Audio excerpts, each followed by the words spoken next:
Connor Tomlinson, welcome to the Human Lens. Thank you, sir. I want to start on British culture, and I want to go into immigration and things about Gen Z as well, but I really want to get into like the precise problems that we have, the precise things that we can solve and solutions that we can come to. Starting off with British culture, I want to present a hypothetical to you. Right. You have a kid born in Birmingham to Pakistani parents, Brummy accent, served in the British Army. By your definition, he's not English. Yeah. So what is he? And what do you want him to do with that definition? He is of Pakistani heritage. If he served in the British Army, I mean, he's quite a rarity because more Muslims in Britain served under ISIS than they did for the British Army, but good for him. Again, I'd need more to go on about his cultural affinity, but let's say that he is a thoroughgoing Anglophile. Like, we still have that term. It's like we have people who, that's not my wife, I'm going to drop her in this. She's basically a weeaboo. Like, she learned Japanese, she watched anime growing up, we had our honeymoon in Japan. Fantastic country, brilliant trains. She would never declare herself Japanese if she moved over there and lived there for the rest of her life. This guy might be an Anglophile. He might be one of our national friends, let's say. He's served this country. He's like an adopted family member. Sure, but he still has Pakistani heritage, and so he is ethnically Pakistani, but doesn't stop him living here if people want him here.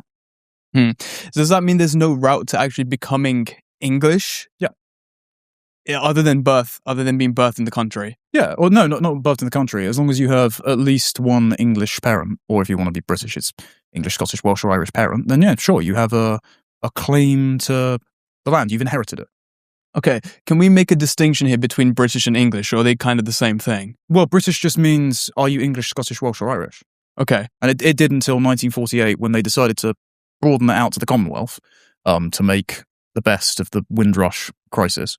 And also because, obviously, after the Second World War, there is a cordon sanitaire around hard boundaries on identity, nationality, family. There's this concept that's cooked up by the Frankfurt School called the authoritarian personality. And the idea they had is sexual repression or a closed society, as Karl Popper would have said, generated fascism.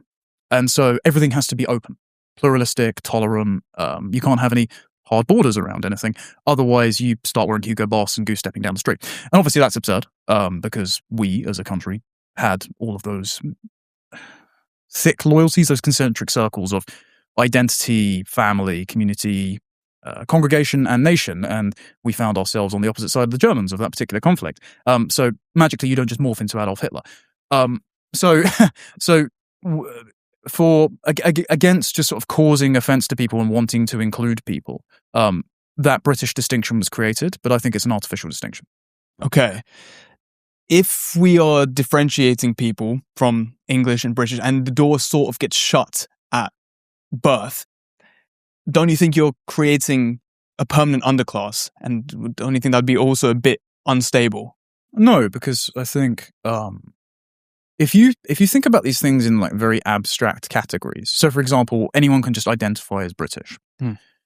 It's not a very sustainable standard because the people that put forward that standard, whether they're David Lammy or Fraser Nelson, they can't maintain the standard because they say at once that being British is a matter of values or, abiding by a set of cultural expectations, like the hypothetical Pakistani chap that you said.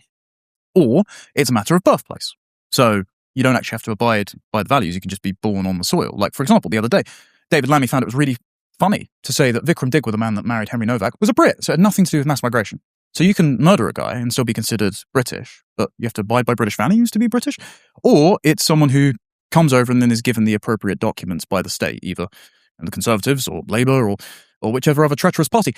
None of those are sustainable because all of those standards conflict. The only sustainable and frankly truthful standard is you inherit it. Just as I couldn't write myself into like your family's will by just identifying as a member of your family and then say I have equal entitlement to the house when your parents or grandparents pass on. It's the same as just saying, no, we have to have the humility to say we might have an affinity for these countries, we might love their culture, we might love to visit, we might even like to live among its people as a sort of a grateful house guest that eventually gets grafted into the family. But it doesn't mean we are indistinguishable from the people that have the heritage. And when you say that, you then put obligations on both the recipient people and the people that would like to join that national family. And the obligations come first to the person that wants to join by saying, I need to have good relationships with members of the host majority. So I need to have friendships. I need to, do national service in terms of participating in the military. And then it creates a sense of, I suppose, moral obligation on the part of the host majority to say, okay, this person has gone through all of the qualifiers that we think of as making them basically one of us. So therefore, yeah, we should be kind to them. We shouldn't treat them as if they're someone that just rocked up on a dinghy from France or, has committed some heinous crime against one of our kids, and therefore just do what the Indians and the Pakistanis did to the Brits or the French did to the Algerians, which is, no, everyone has to go via suitcase or coffin just because we've decided that things are so intolerable that we just can't have these people here anymore. Okay. You mentioned a bit about British culture. I want us to fully define what that means. Kemi Badenoch said in an interview with Elliot Buick that it was like a fish in water, and the water is the culture, and because we're swimming in it, we can't see it, but we are in it. I don't think that really gives us a proper definition. No. I would just say any culture is the story that a people has told themselves about themselves in a place over time. And that means that all of the people in that story are characters. There are heroes and there are villains. One of the problems I actually had with Badenoch's interview with Elliot is that she tried to define British culture as a set of just purely positive things. And that's not true. I mean, people in British culture may well be the villains of the story. I mean, we have King John I to thank for Magna Carta. Opinions may vary on Guy Fawkes, but, every 5th of November, we decide to build a big effigy and burn him. For me, it's the sadness that his plan didn't go off quite so well. Henry VIII, people praise him for creating the Anglican Church or lament the sacking of the monasteries. So we have opinions on our own national characters. I mean, this has been a source of recent debate, for example, about Winston Churchill. Older generations have put him on the pedestal as the greatest Briton. Younger generations' mileage may vary, but certainly among the more diverse diaspora of Gen Z, some blame him for somehow conjuring up a typhoon causing the Bengal famine, and so they think that he's some evil genocidal racist, and so they don't share this great reverence that the older generations have for him for fighting the Second World War. The point is, if you inherit this culture, whether or not you have an affinity for it, whether or not you agree on who each of the heroes and villains are, it is yours, you possess it, and all of those people that are part of that national story cannot be replaced by any other. They could not have been someone else, and the story to remain the same. And the reason it's quite hard to define British culture, other than just like picking and choosing random artifacts like Shakespeare or cricket or tea or whatever else, is because it is the product of the people doing the things that are most intuitive to them in that place. Like, we can't boil down, it'd be insulting to boil down Japanese culture to precision and passive aggression and sushi and samurais. But those are all the external artifacts that we recognize as being Japanese because that's what the Japanese like. That's what the Japanese left to their own devices produce.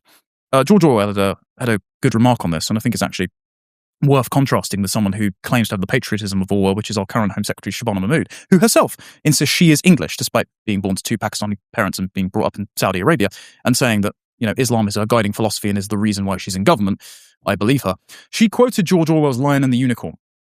The first essay is called England by England. And he says, what does England of 1950 have in common with England of 1850? Well, the same amount that you have in common with a photograph of yourself aged 5 on your mother's mantelpiece. Because your external features might actually change over time. Like England has, for him, it was red postboxes and suet puddings and wartime rations would have factored into it, which isn't the same that we've got now. But it's the fact that you can see that is still the same person, just aged over the course of a few years. And the thing that keeps a nation has its continuity is not the external characteristics. It's that the same people are recognizable to other people generations apart, and they just so happen to do the same things because they've inherited these habits from their parents and their parents and their parents. So we can define British culture as a set of artifacts that we might appreciate, and that doesn't stop other people from appreciating them and even participating in it. But it doesn't make them British just as it wouldn't if I decided to go into someone else's home and change all the photographs on the mantelpiece. Doesn't mean I'm any more their children than the photographs that were there before. Say you had 2 different families. You had one who had been in Britain for their entire lineage had been Britain. And the next 10 years, they go move into a different country. And for the next maybe 2 generations that they live there, they have children and they've adopted this other country's culture. But then you have another family who've come to the UK, lived here for about 10 years, 2 generations down. And in fact, they've inherited British culture. They've understood what it is. Their families understood what it is, and it's been passed down through the generations. Wouldn't you argue that the people who've lived in Britain for those generations are more British than the people who've lived in a different culture and adopted that culture? More British in the sense that they approximate our culture, possibly. It would depend on who they marry and who they produce those generations with. Because if the people that move to Britain and have 2 generations in Britain only marry one another, then their children might be they might participate in the institutions or the culture of Britain, but it doesn't make them any more British than someone who has English, Welsh, or Scottish or Irish ancestry. Dare I say Irish? But if we move abroad, and then you're essentially recreating little English colonies, demographic colonies, even if they are replicating the culture of the place, there will still be these abrasions that come from habit and custom. Like, so again, using the Japanese as an example is less testy than some others. But the Japanese are very indirect. And whereas, let's say, an American couple moves over, they're a bit more brash and forward. And even if you learn Japanese and walk around in a kimono and even if you were to, I don't know, do everything you'd expect the Japanese person would do, you would still have these little frictions between you adopting this identity and the people that live this out organically who find it intuitive to them. And in the inverse, I mean, again, let's go back to your Pakistani chap. This guy may be a complete cultural outlier, but the exceptions don't disprove rules. If anything, they reinforce them. And so if you're going to transport, let's say, a sample size of a few million Pakistanis to Britain, if they have grown up in a society that's had cousin marriage for thousands of years, it's actually pretty hard for them to think individualistically. They just have a very different temperament to us, who outlawed cousin marriage with the first Archbishop of Canterbury and ratified it in the 13th century, thanks to the Catholic Church. And then even after Henry VIII repealed that law, I mean, we've never really done it. And it's created our nuclearized family units, our high trust society, our culture, our manners, our morals.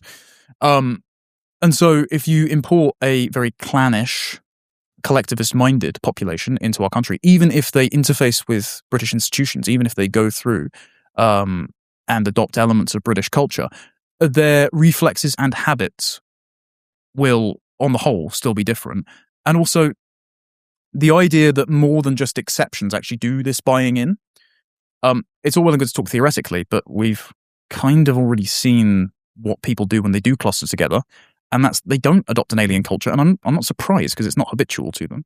They don't have a frame of reference for the heroes and villains of our national story, and it's a lot harder to convince a lot of people to claim ownership or identify with a culture that isn't inherited than their own. And this is why, and I know you spoke to Connie about this actually, this is why you see second-generation immigrants whose families haven't intermarried or have lived, particularly in these sort of cocooned enclaves in Bradford, double down on the practices that their parents left from their homelands. Ayaan Hirsi Ali calls it cocooning, where they're more likely to identify as doctrinaire Muslims. They're more likely to do things like veiling or FGM, or hold opinions like 52% of Muslims in Britain believe that we should have blasphemy laws that prohibit people from drawing their Prophet Muhammad, and that's pronounced mainly among second-generation university-educated Muslims, so the ones who have gone through the institutions and are meant to fully understand British culture.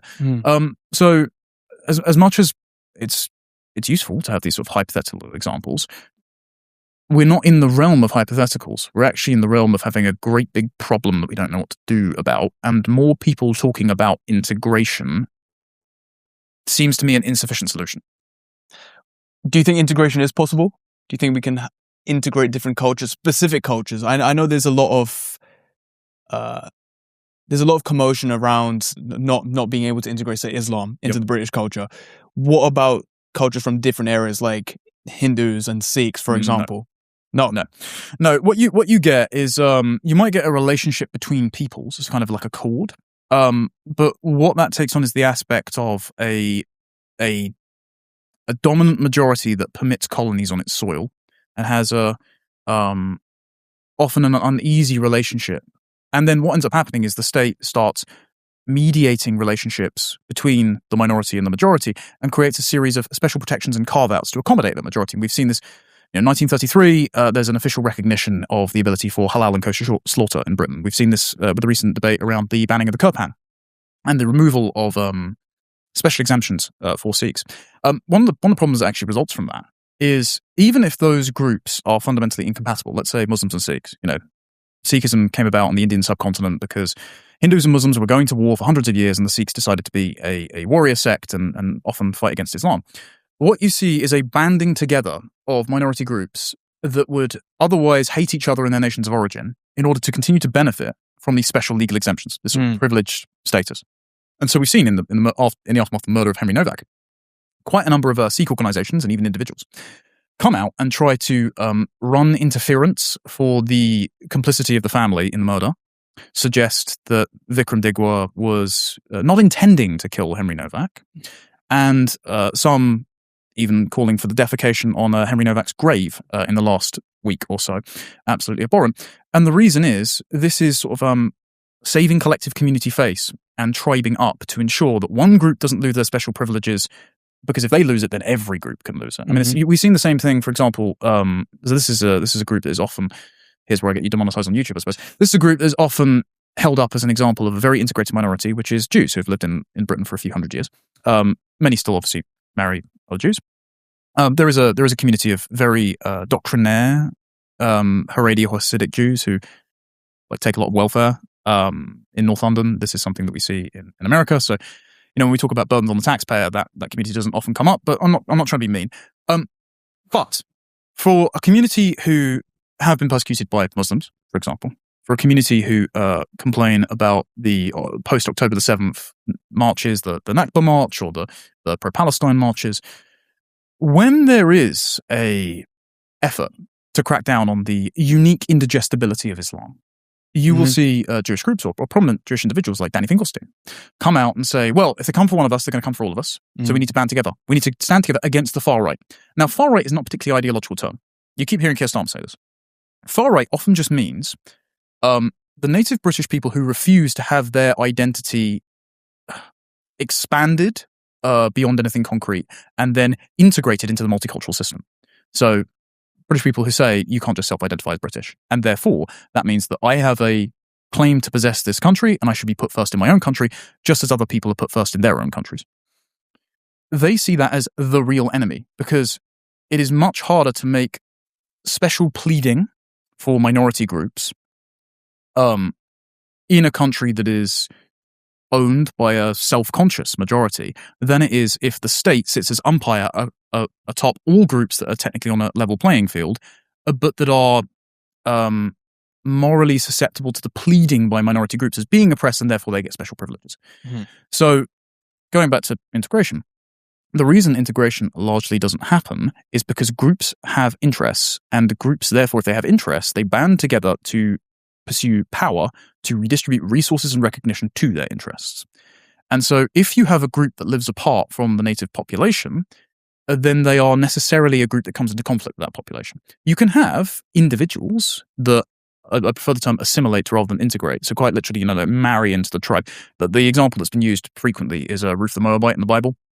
So she comes to the Israelites and says, your people is my people, your God is my God, I renounce my previous loyalties, I'll marry an Israelite, and I'll fight and die alongside you. Now, she's still Ruth the Moabite. She never becomes Ruth the Israelite, because they recognize that she still has different heritage, but she has married into the tribe. Individual cases, that can work. But if it were to work at scale, then the countries that these people come from would not look like their countries. Like, we could just export them a copy of the American Constitution or the British Bill of Rights, and they could just sort of practice it there, right? But they don't. And it's because it's not intuitive to them. It's not how they would like to live. And so if they live in a completely different way with completely different moral foundations, and we seek to accommodate them in their country, especially as demographic trends mean that our birth rate is lower, their birth rate is higher, then what ends up happening is not an integration of them into us. There is what they see as a zero-sum competition for resources, using the state to advantage their team. Or we see, and then I'll shut up, kind of integration to the opposite, into this universal homogenous roadman culture.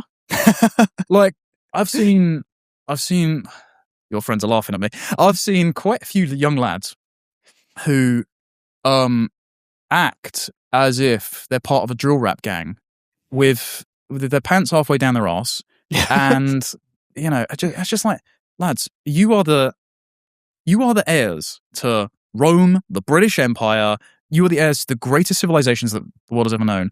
And you're saying brap outside a Wingstop, like, can grow up. But that is the only universal homogenous consumer culture that cuts across ethnic groups. And I actually don't think that it's desirable for our young people to integrate into that downwardly mobile culture. I think we should be quite chauvinistic about our own, just as those other minority groups are usually quite chauvinistic about their own, especially in contrast to us. Okay. It very much sounds like game theory. Like my friend over here, Will, he told me about this idea of the stag hunt.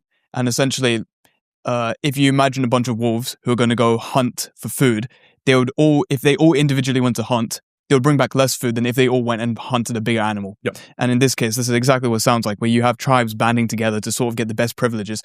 I want us to be very specific about what these privileges are. I know people know that they exist, but what sort of privilege are we talking about here that cultures have when they're in the UK? Okay, so you've got, as I've already mentioned, special carve-outs for religious practices, such as Sikhs can carry ceremonial daggers around where everyone else will get slapped with an offensive weapons charge. You've got the ability for Muslims and Jews to inflict essentially needless cruelty on animals because of their superstitious slaughter practices, and this also allows them to produce much cheaper meat and then flood the market with cheap meat and force people who don't want to eat largely halal but some kosher produce that leaks into the supply chain because they object to the way it's slaughtered. They have a different religion. It allows them to basically make a profit off of slaughtering cheaper. And then you've got this sort of legal regime that privileges minority concerns over the majority, and it's a legal instantiation of a moral sentiment that the state has because it doesn't want to get called racist or because it believes that everyone is exactly the same. And if we just give enough concessions, then suddenly the scale will fall from our eyes and we'll all be equal. So, for example, the Equality Act 2010 consolidated a bunch of previous legislation like the Sex Discrimination Act or the various Race Relations Acts, which put a positive obligation, I'm not saying positive as in it's a good thing, as in proactive, obligation on the state to maintain good race relations, maintain good community cohesion, and eliminate inequality in the public sector, which meant that you're starting from a premise that everyone is equal, and therefore any inequalities between groups, because groups exist, is to be chalked up to oppression.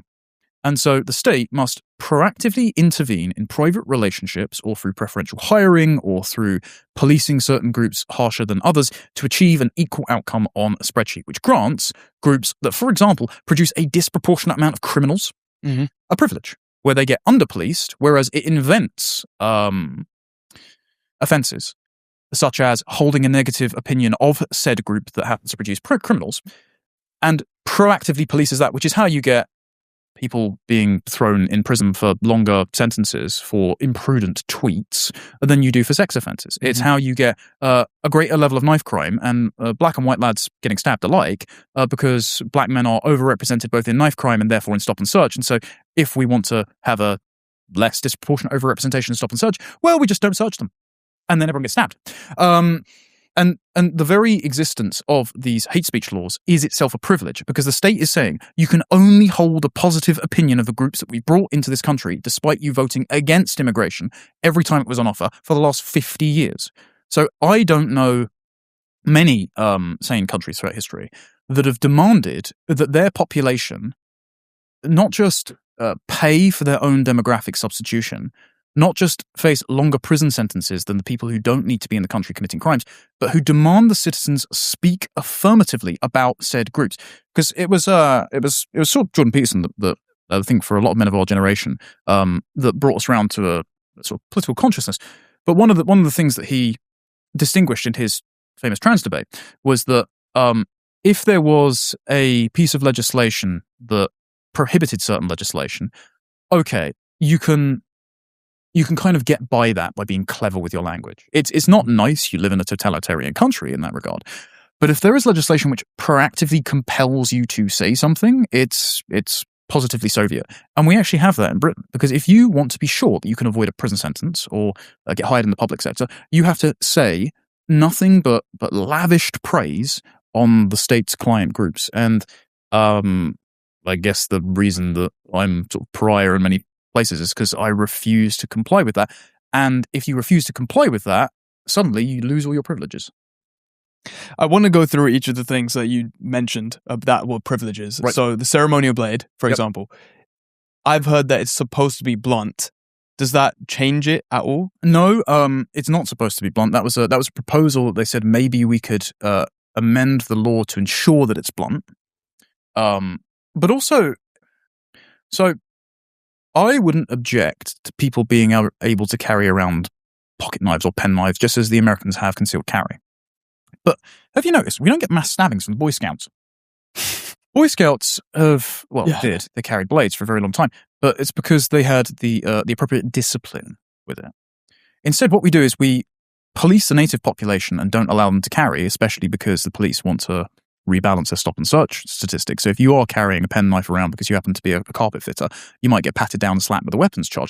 But they don't stop young black lads who are carrying around a machete, the type that waved one out the car window to me and my wife a few weeks ago, and the police weren't all that keen on following that up, by the way.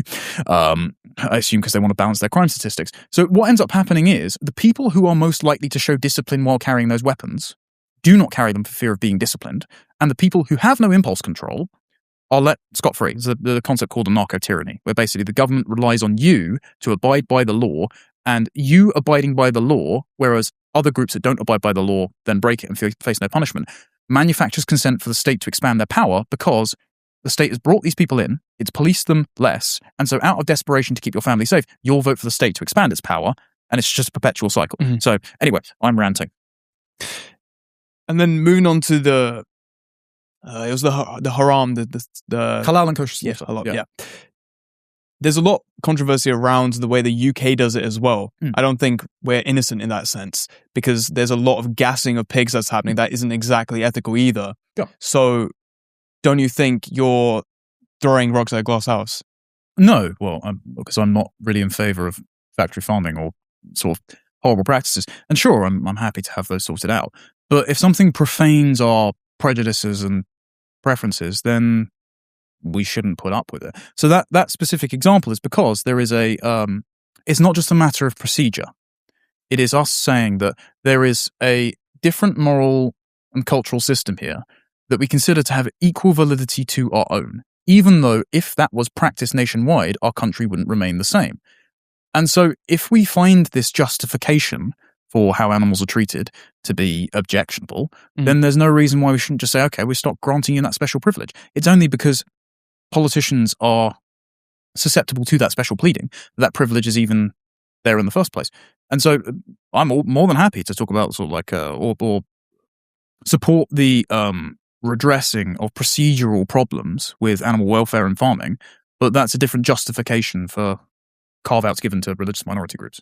You also tapped into the Public Order Act about how there's certain things that you can say that can offend other cultures, and they can simply just report you based on the subjective offence to themselves. Does this not protect the white individual too, the British culture as well? No. Why do you say no? Because it is only for protected characteristics. Protected characteristics are identified as minority groups. And this is why as well, racially aggravated public order offences are additional charges slapped onto public order offences, and they are interpreted by judges, and the judicial guidance is only for minority groups, to the extent where, and this was quashed at the 11th hour, when Shabana Mahmood was Justice Minister, they were going to put forward judicial guidance that said pregnant persons, LGBT individuals, immigrants and racial and religious minorities, and I think it was women and the disabled, all got pre-trial sentencing reports that could have diminished their sentence due to mitigating circumstances. What's the one group that's left off that list? It's white guys, right? So if you're a straight white Christian man, you would have got a longer sentence for the same crime than any of those other groups. And that was about to be made official judicial guidance. Now, as Joseph de Maistre said of constitutions, Constitution is just that which is written on the hearts and minds of men put on paper.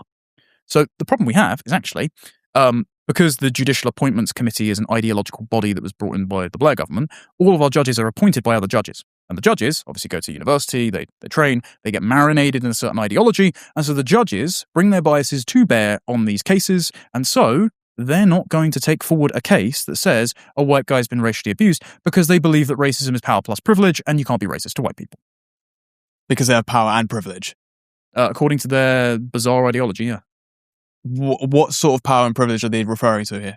They just believe that because of the I suppose the superiority in terms of economics or sort of coming first to these sort of secular liberal enlightenment ideas. So we have a higher standard that we hold ourselves to, and we have to be generous and accepting of other cultures that haven't quite got it yet. That we are uniquely guilty if we don't liquidate our own identity, if we hold a prejudice against these other cultures. And so white people should be treated harshly, whereas black and brown people should be cut some slack because they'll basically catch up eventually. This doesn't sound very equal to me, because it sounds like we're putting British culture or the English person on a higher moral ground compared to other ones. It's kind of like patting a child on his head.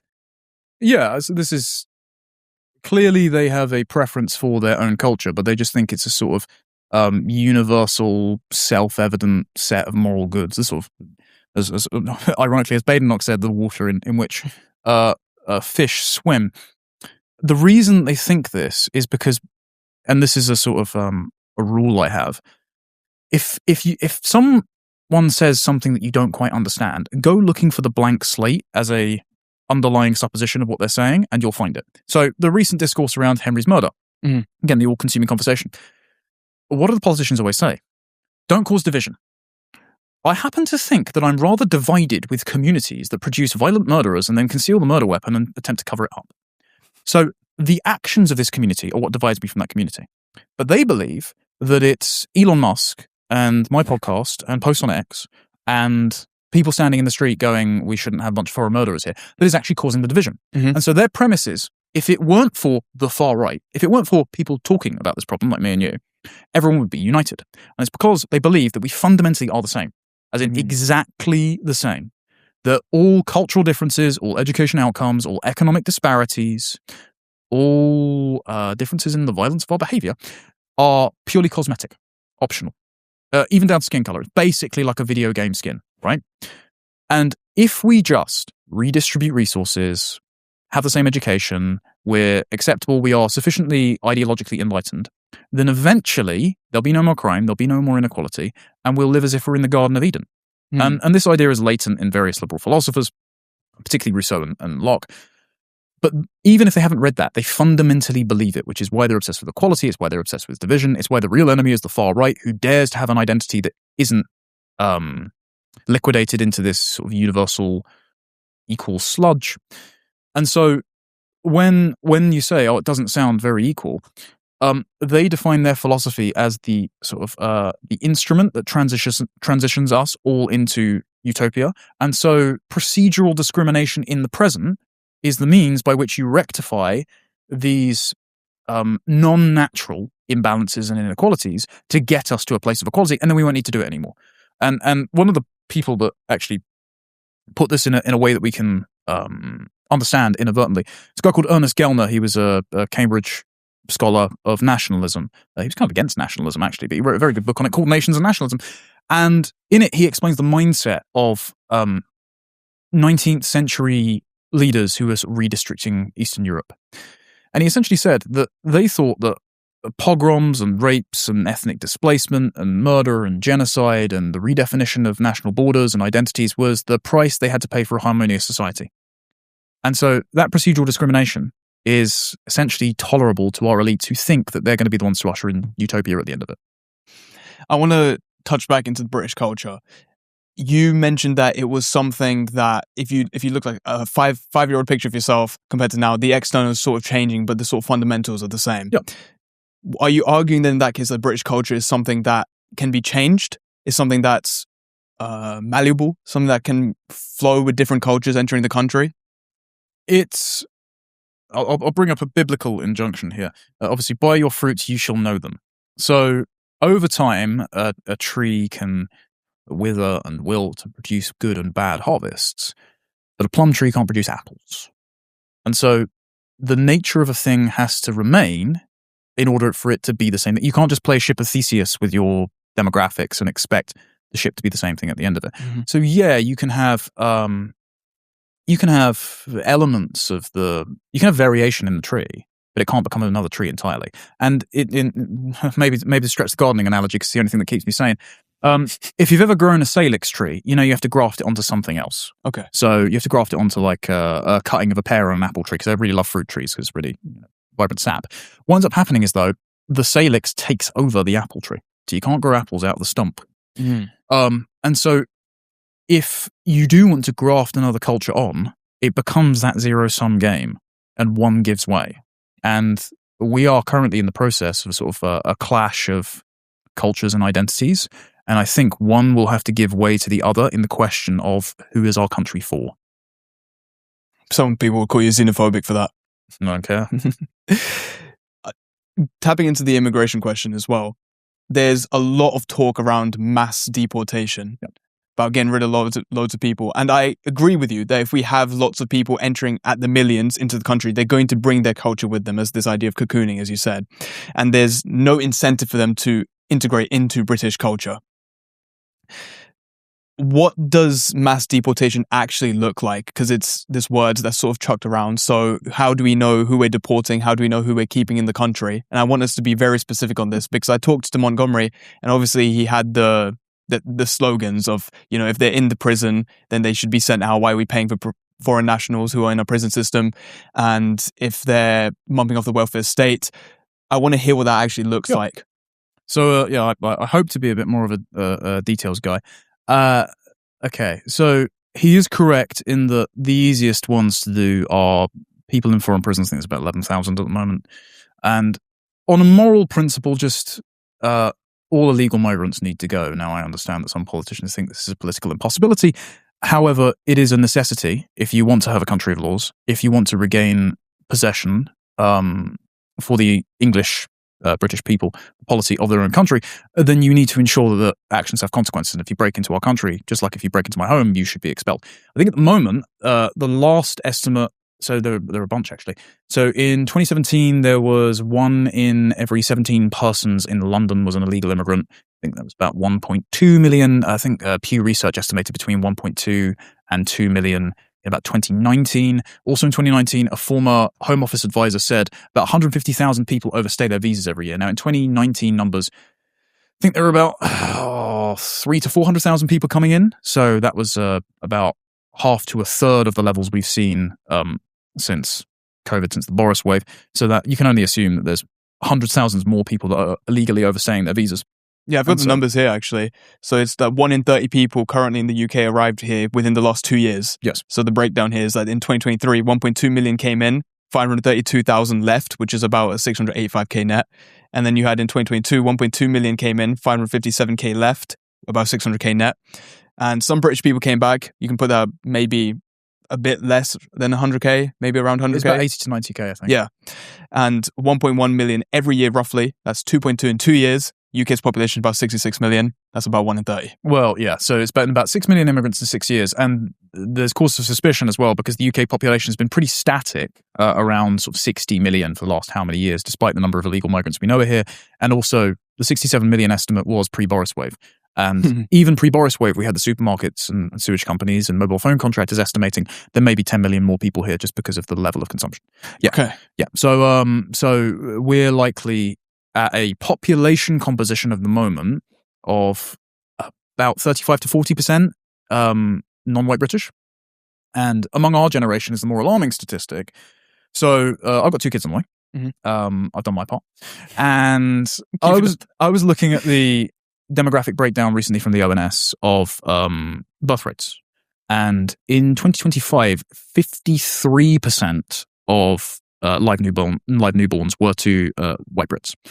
So if you look at the change over time from 2007 to 2026, the rate of change means that my kids are going to be a minority in their own generation by 2031. So 5 years. Not 2060 for the national, because of course, the average age of a Brit is, I think, something like 40. No, there's a lower share of Brits who are under 24 than there are of groups like Pakistanis and Bangladeshis, for example. Pakistanis and Bangladeshis, they have a rate of about 40 to 45% who are under 24. For Brits, I think it's like 20% of their population. So there's an inverse demographic pyramid. So the demographics are going to change, the culture is going to change. Anyway, this is all to lay the foundations of why rectifying our demographic circumstances through deportations or just a remigration policy are necessary. So all illegals, all criminals, you're going to have to do charter flights. You're going to have to change the employment laws that make sure that, illegals just can't hop on an e-bike or get L plates on their moped and start becoming a Deliveroo driver once they're fresh off the boat. Block them from having bank accounts. Heavily fine companies for using illegal labor. Like, why haven't we gone after Uber Eats, Just Eat, Deliveroo? Yeah. They're actively facilitating criminal enterprises in our country, as are, by the way, all of the dodgy vape shops, barber shops, and that in the high street. We've known for ages, National Crime Agency has known for ages, that these are sort of Islamic finance hubs to facilitate human trafficking, particularly from Pakistan, India, and Afghanistan. So they should all just be shut up and all of their owners just stuck on a plane and sent home. As far as legal migration goes, so you can remove indefinite leave to remain, which is, for any of your viewers who aren't in Britain, a status that you can automatically qualify for after being present for 5 years in Britain. And that gives you access to social housing, the NHS free at the point of use, the ability to claim a state pension if you spend a couple of years in work, and an expedited path to citizenship for you and your children. We shouldn't have that. Just by being physically present in the country doesn't mean you're entitled to all of the provisions that you would otherwise inherit. I think it's so there's no other factors that go in with that. You just have to be in the UK for 5 years. On a legitimate visa, yeah. Okay. Yeah. And you can also apply for different visas in that time just to extend your period, which is why we saw a large amount of Boris Wave migrants going in as students, then dropping out of their course, becoming a Deliveroo driver, and when questioned on it, they just apply for asylum. And so they just extend their stay. Yeah, that happens quite a lot. And also there were expedited schemes that were introduced by like Robert Jenrick to essentially automatically grant Afghans and Sudanese people indefinite leave to remain. So before the 5-year period, which is very important because we hear the likes of Reform UK say we're going to scrap indefinite leave to remain and send the Boris Wave home. Okay, brilliant. That's fine. If they apply for citizenship, though, they're not on indefinite leave to remain. Okay. And they can apply for that within 1 year of getting ILR. So they're citizens. And unless you're willing to strip citizenship, then you're stuck with them forever. So we also have to get pretty comfortable with using existing powers to strip citizenship from certain people who qualify. So people have already basically agreed with this principle. Shamima Begum was stripped of her citizenship in, I think it was 2021. Or no, it might be 2018, and it was upheld in 2021 by the High Court, based on the fact that she was an ISIS bride that ran away, decided to join the head-chopping morality police, and then gave an interview after her children were stillborn and the husband had been killed to ITV and say, well, I didn't do anything wrong except join ISIS. I was like, I think that qualifies. Essentially, the British government took away her citizenship because she was hypothetically eligible for citizenship in Bangladesh by inheritance, because they have a by-blood citizenship rule, which is kind of what we have. But it's what most countries in the world have. And the High Court upheld it because they said, well, she's not stateless. She can go and live in Bangladesh. She's entitled to it.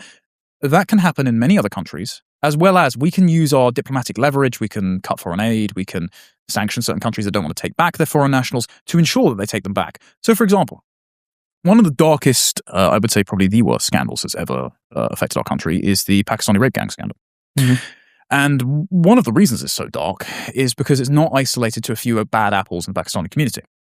We know from interviews with sort of, let's say, apostates from the Pakistani community who have been brave enough to sort of stick their head above the parapet, or just with interviews with the wives and daughters of the perpetrators themselves, that they see this as a justified crime for one community against another. They say, well, these girls, by Allah, have you seen how they dress? They basically tempted our men to do it. Or the men will be sentenced, and even after hearing of the crimes they perpetrated against 10, 11-year-old girls, the daughters of the rapists will shout out in court, I love you, Dad, as they're being sent down. And then they'll attack the families, or they'll deny the crimes. And when the men get out of prison on their far too light sentences, give them the death penalty, that'll be an incentive for people to return home. In case they break the law in our country, you're not gonna get a flight home, let's put it that way. They integrate seamlessly back into their own communities. Whereas, the amount that the state has to spend on changing the identities of sex offenders in our country to protect them from reprisal from the white British population, because we don't accommodate that sort of thing. It's a very great disparity, and that's why you've had rape gang victims encounter their perpetrators in clubs, in supermarkets. They've had them show up as delivery drivers to their house before because they haven't been notified by the state, and because they can just get gainful employment and go straight back to the communities after abusing these girls. And we also know that we've only caught a very small fraction of the actual perpetrators. We've caught the ringleaders, but not the hundreds of men that were participating in it, who would get a call on a Friday night and say, hello, cousin, I've got this girl tied up in my house. Would you like to come around and have a go? And there'd be a steady stream of men that would show up to the house, to the point where they had an honesty box for paedophiles. So they'd be able to collect the rent for these girls that were pimping out. Now, again, I don't know about you, mate. I don't know about any of the lads in the room. If I received a call from a guy that said, "Oh yeah, I've got an 11-year-old tied up in my basement. Do you want to come and have a go?" I don't know if I'd actually make it to calling the police. I might just kill him myself. That's not common with this community. And the community, even if they're not participating in it, cover it up. So, how do we live with these people? We can't. And so we're going to have to get pretty comfortable with stripping citizenship and ensuring that Pakistan will take them back. And this is for the legal migrants as well? It's for legal. What's the process of becoming a legal migrant? Because it's, from what I've heard, it's a fairly long, protracted process into getting into the country. It depends. So if you have indefinite leave to remain already, you get an expedited path to citizenship. So it takes about a year to apply for citizenship. If you don't have indefinite leave to remain and you're just applying, it's cumbersome. And also the person that makes your decision in the Home Office is a civil servant, which has biases. And it is conspicuous that the Home Office has a 700-strong activist network of, it's called the Islamic Network, who have been caught before taking bribes to overturn rejected asylum decisions or have actually blocked asylum decisions from Christians seeking asylum from Muslim countries. So they bring their own biases to work. And so they're more likely to rubber stamp asylum or visa or citizenship applications from nations that they like than turn them away. This is one of the encouraging policies that's actually been proposed by my friends at Restore, is that, yeah, we should discriminate not just based on nations. Like, we should block immigration, legal and of course illegal, from certain nations that reliably produce people that don't contribute to the economy, that are culturally incompatible, that create criminal clans that go out and do these things to our children. But also that we should prioritize certain types of visa. We should get rid of a bunch of visas. But one visa we should say is, okay, if you're from a green list country and you have a relationship with a British national and you'd like to come over and marry and assimilate in the actual proper way, yeah, that should be less expensive and less cumbersome. At the moment, it's really cumbersome for the people who, an English guy who has an American wife. I've got a friend who is American, is trying to marry a Scottish girl at the moment. He's jumping through all the hoops to do that. God bless him. It's really difficult to do that. But then if you just overstay your visa and you live with a Pakistani clan that's going to shield you from the authorities, and you stay in England for 5 years and you can pool your resources together and have an immigration lawyer bargain for your case based on the fact that, as one Albanian criminal said, my son doesn't like foreign chicken nuggets, therefore I have to stay. You can block your deportation on human rights grounds and then get given settlement and then an expedited path to citizenship. And then, according to most political parties, we're stuck with you forever. I just don't think that's fair. It sounds a problem. It is a problem. It's well and good to be talking about how much of a problem it is. How do we solve this issue? Because if you have people who are biased in the system, who are letting people through, even if we make it harder for visas to get acquired, you're still going to have these biases that exist for the people working there. Yep. So how do we deal with this issue? So at the moment, civil servants can't really be fired or hired. Yeah, I know, yeah, you're raising your eyebrow. So, yeah, if you did a bad job, you would expect to be held accountable by your boss. It turns out if you are a complete failure, go and work in the public sector because you don't have to do anything. You can claim a pension, you can never get sacked. And the reason is, Tony Blair's government, it was passed under Gordon Brown, I think, in 2010. They passed a really boring bit of legislation called the Constitutional Reform Governance Act. And what that rather banal act did was put the Civil Service Code into law. And the Civil Service Code enforces neutrality in civil servants. So as a civil servant, you are meant to carry out the business of the day of the government. You're meant to be politically impartial. Now, if you stop and think about that for a minute, I don't know anyone that's gone to work in politics and doesn't have an opinion on politics. Yeah. So yeah, there's no such thing as a neutral institution because institutions are full of people and people have biases. Okay, the only thing you can do to rid yourself of political biases is to extricate the people from the institution that are engaging in malicious non-compliance, that are throwing grit in the gears of your agenda, right? You sack people if they try and not do their job. Yeah. The problem, though, is because the Civil Service Code is now in law, the civil service itself is non-political as a statutory measure. And ministers, if they want to tell the civil servants, well, you're not doing my agenda, well, I think that modelling from the Treasury or the OBR or the Home Office is wrong. I think you're not counting the right statistics. Well, hang on a minute. He seems to be slacking on the job. Why can't we hold him to account? They're told, Minister, you can't politically interfere in the civil service. Otherwise, the government will find itself on the wrong end of a lawsuit and you'll be sacked. And so civil servants can use the threat of lawfare against elected ministers to get rid of them and shuffle them around departments. But ministers can't get rid of civil servants. And civil servants tell the ministers who to appoint as the head of the civil service. So the civil service appoints itself. So it appoints career activists. This is why Antonia Romeo is one of the most senior civil servants. She was called the Queen of Woke by my friend Rupert Lowe. And she was in charge of the Home Office and she was hosting pride events on work hours. She oversaw the complete fiasco for illegal migration and legal migration. she has now been appointed to the head of the cabinet office. She's the most senior civil servant in the country. So failure is rewarded because civil servants appoint other civil servants who they agree with. So in order to do this, you need to sack like most of the civil service, which means you need two things. You need to have on day one pre-drafted legislation that your parliamentary majority, presuming you win government, will pass, which repeals things like the Constitutional Reform and Governance Act, or gets rid of the Supreme Court, it gets rid of the Equality Act, we've already mentioned, it gets rid of the Climate Change Act, like Race Relations Act, loads of legislation that stretches back to the 1940s, even before. And then on the other hand, you need a stack of CVs.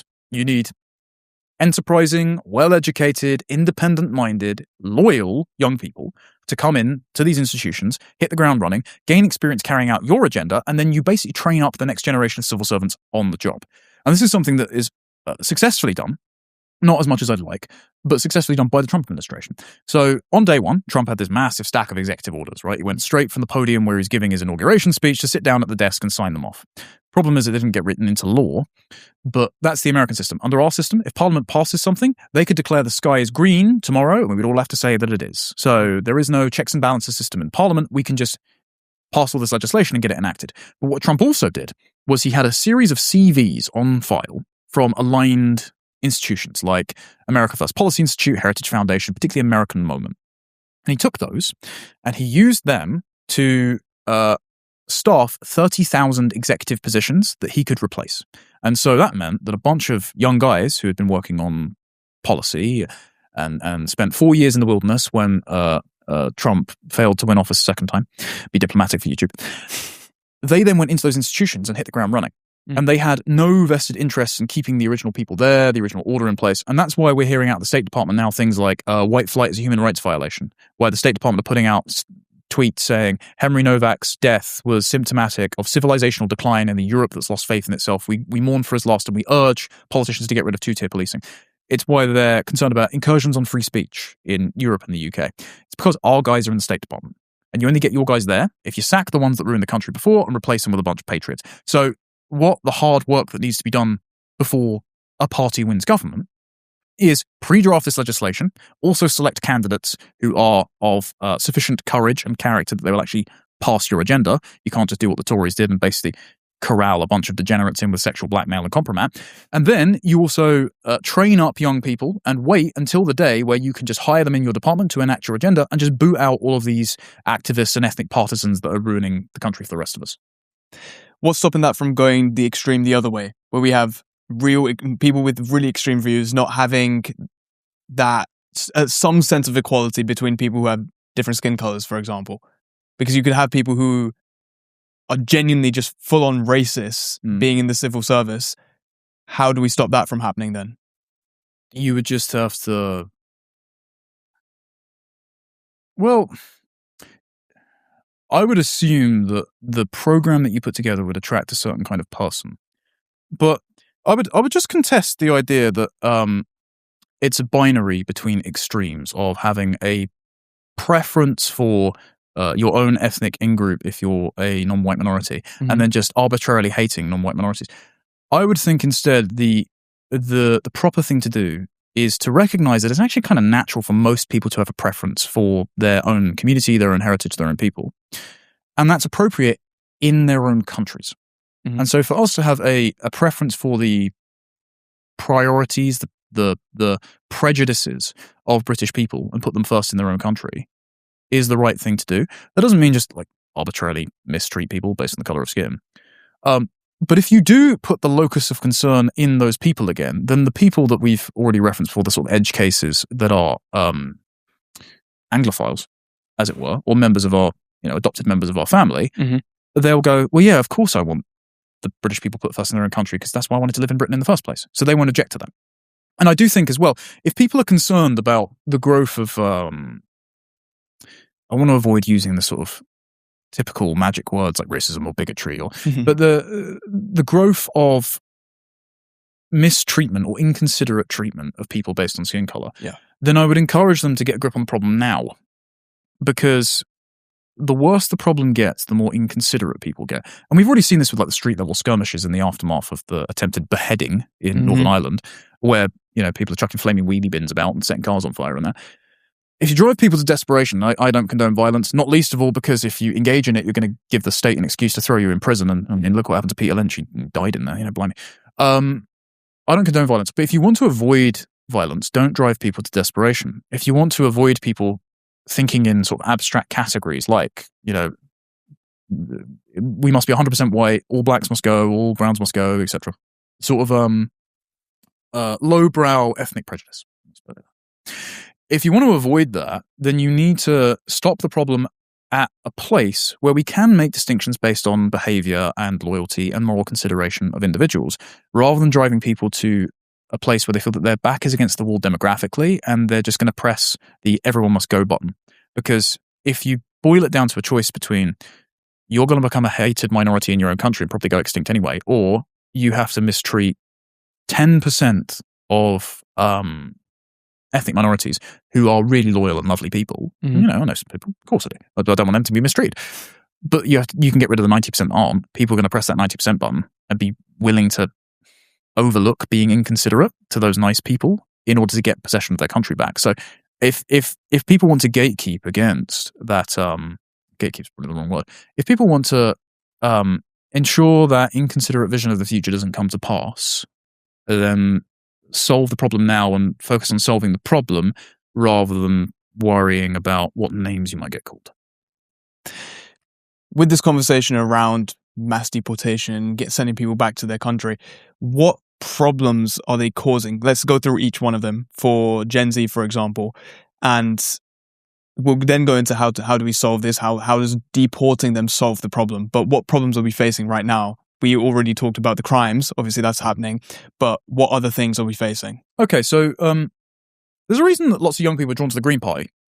And that's because they're correct in that the economy is a shambles. Mm-hmm. And they're correct that the billionaires actually aren't really servicing our interests. If anything, billionaires have been lobbyists from large corporations of governments to ensure that a steady supply of cheap foreign labour depresses your ability to have a good job and earn enough to own your own home. And of course, housing developers love an abundant population because it keeps up demand for housing, it inflates asset prices, and it ensures that your prospect of owning your own home and being potential rent serf to a landlord, the prospect of you owning your own home is kept out of reach. And so many of the economic problems and the housing shortage problems are attributable to mass immigration. That's why we had the absurd moment on Question Time, I think it was about a week ago now, when the Green Party candidate would not admit that if you brought 10 million people into the country, that it would stress housing. It's like, well, where are they going to live? Like, you can't just go, like, you have to solve these logistical problems. The Green Party, by the way, I'm going to make all this worse, not just because, I've got no love for said billionaires that are actively facilitating replacement migration, but a wealth tax hasn't worked in the countries that it's been tried. However, it won't address migration. If anything, it will make it worse. So the internal Green Party documents show that Green Party immigration policies, which means that they've already said this on the website. I think the page is now deleted. Anyway, put it in a video, so it's there forever. They are going to treat anyone who is in Britain for any reason as if they are a citizen. So you can just go here on holiday and vote and claim benefits. And it's insane, right? That will bring a minimum of 5 million people into the country a year. Yeah, so that's totally unsustainable. That will, of course, make the economy worse. So if you want a future where you can have a reasonable job that doesn't wring every hour out of you for diminishing returns, and you feel like your entire personal life has been cannibalized and you can't relax and you can't have a family, you can't meet your spouse, you can't see the family you have, that you have to live perpetually in London renting with no savings to show for it, that you can't have a sense of belonging in a career that you would actually like, that you can't have, if you're a man, a wife that stays home with your kids, that if you're a woman, you can't stay home with your own kids, and most women want at least 2 kids but aren't having 2 kids because they feel economic pressures that they can't. If you want all those things, you've got to get a grip on the immigration situation. And you've got to understand that for the limitless compassion that some people would like to feel for these hypothetical, poor, oppressed groups coming from around the world that are fleeing conflict or poverty, and it's usually, unfortunately, the consequences of their own culture's actions, you should relocate your loyalty and your compassion in yourself and your family and the family of families that is your country. And you should realize that actually you should prioritize what you're handing off onto your own children that often people haven't had yet because they feel they can't afford them, rather than someone else and someone else's children. So the issues that immigration makes worse are, yes, crime, the economy, housing, but also like an intangible sense of belonging. Like, and this is one of the things I do think is actually a downward pressure on birth rates and people having families and just people going out and having a good time. It feels like you might feel the same way. When we emerged from COVID, it felt like the world on our doorstep had changed, but we hadn't moved. And so if you go to your high streets now, I mean, it just looks like a third world slum. Like all of the various shops that don't actually cater to you or never have any customers. They seem to have sprung up inexplicably. And there are people that just wandering through your high street. You're just like, sorry, you're from like the Horn of Africa. You didn't know that, like, I don't know, Croydon existed, right? Did you ever think that when you were in Afghanistan, one day I will live in Aberystwyth? No.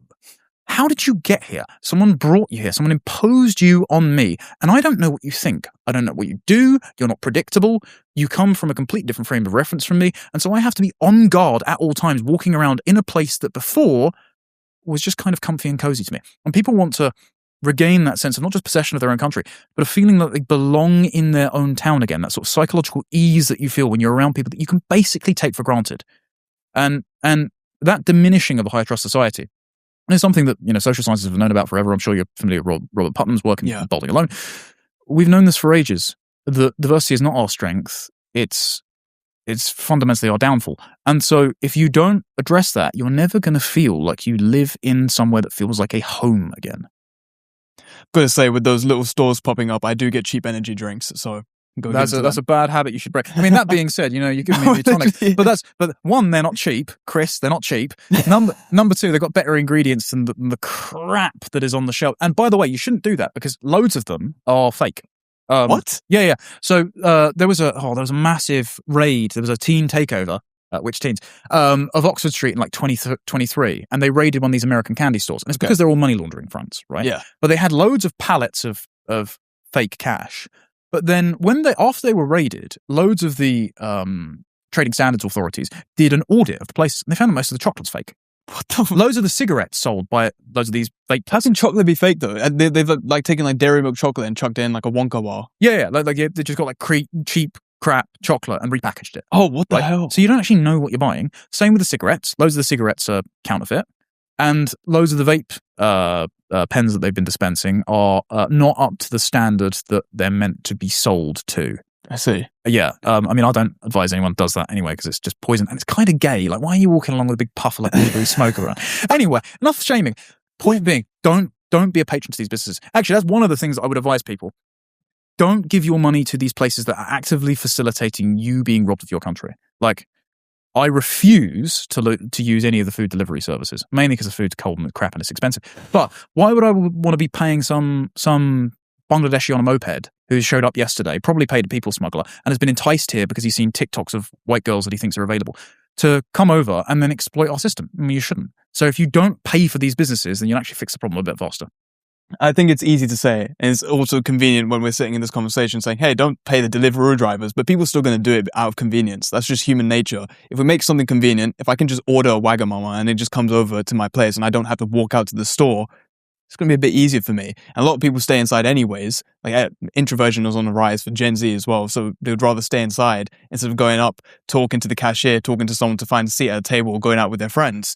And plus, it's just way more expensive. Actually, I'll take that back. It would be more expensive for you to order Deliveroo, but people would rather stay inside. So I think we're just fundamentally forgetting human nature by saying, oh, just don't buy Deliveroo. Yeah, but it's costing you your civilization. I'm not saying everyone's going to boycott it, but I'm saying people that are listening and are sort of conscientious objectors to the way that their country's going, and they sort of feel that they've been bereaved of something they can't quite put into words. This is one of the problems I have with people that your questions were fine, but people that say, what are British values? What are British culture? What does being British mean? It's like the moment you put a burden on someone to rationally justify what they feel to be intuitive to them, what they love, it's actually putting an unfair expectation on them.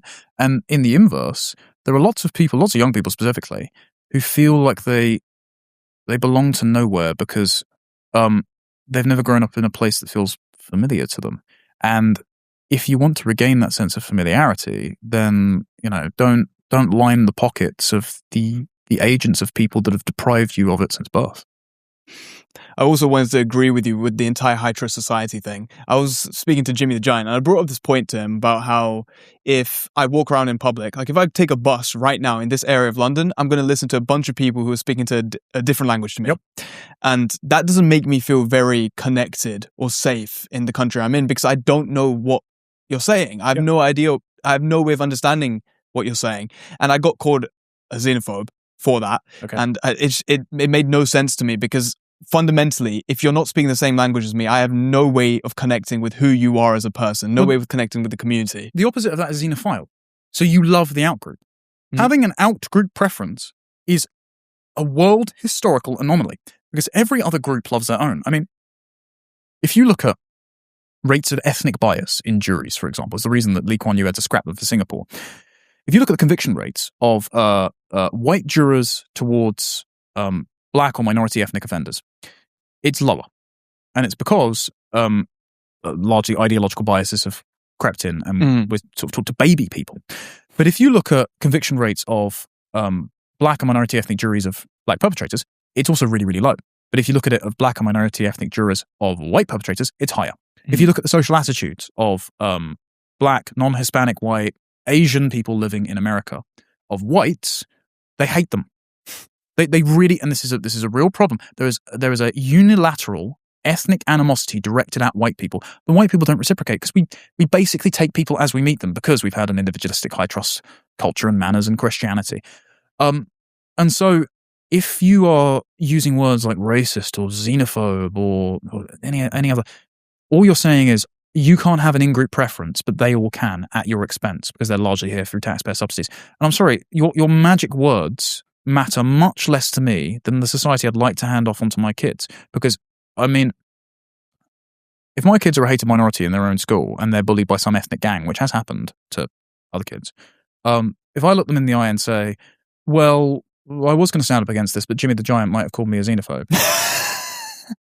He didn't call me a xenophobe, by the way. His comment section did. But they'd be right to be ashamed of me, you know? And so I just don't treat that as morally legitimate. Tapping back into the problems that we Gen Z are facing because of immigration, let's start on jobs. Do you agree with Montgomery on the fact that if we deport a lot of people from the country, there will be more jobs available for the English person and they'll be able to work? Yes, I mean, you'd need certain economic tweaks for that. It sounds counterintuitive to say that the minimum wage is a problem, but I assume you worked a Saturday job when you were like 15, 16, something like that. Yeah, okay, so did I. Increasingly, that's less common. And it's because if you raise the minimum wage for, 15, 16-year-old to a 25-year-old, why would a business take on a teenager who it needs to take time to train up or make mistakes that they need to give a bit of grace to than someone who's just starting from the off? This is why, when they've made apprenticeships paid at basically the same rate as an employee, it's nullified apprenticeships. And I spoke to one guy, actually. He's an apprentice carpenter. And his firm forced him to go self-employed because they couldn't afford to pay his increased national insurance because they were a small firm. But because he went self-employed, he can no longer keep his apprenticeship because in order to have the apprenticeship, you have to have full-time gainful employment. So it's just killed his apprentice. And now we've just lost a skilled carpenter. And he's a pretty nice guy. So you actually need to augment the business restriction legislation that various governments have imposed upon them under the auspices of workers' rights, which actually just eliminate jobs and actually drive the incentive towards paying low-wage, zero-hours contracts, foreign labour, who are willing to live 10 to a man in a house of multiple occupancy just because money goes further in their countries of origin and they're sending a lot of money back home in remittances. So it's not even staying in the country in the first place. And one of the indicators of this, and they've been quibbling with some of the methodology, I'm sure, with the Centre for Social Justice, but they found that recently, when analysing HMRC payrolls, that 27 non-European migrants are hired for every one young Brit. Yeah. So we are just giving away opportunities to people who are willing to show up and treat this like a global job centre or a bus station rather than cultivating experience. And it's not just like getting a foot on the wealth ladder, and it's like, I hated my Saturday job. I worked at British Home Stores while it was closing down in Lewisham.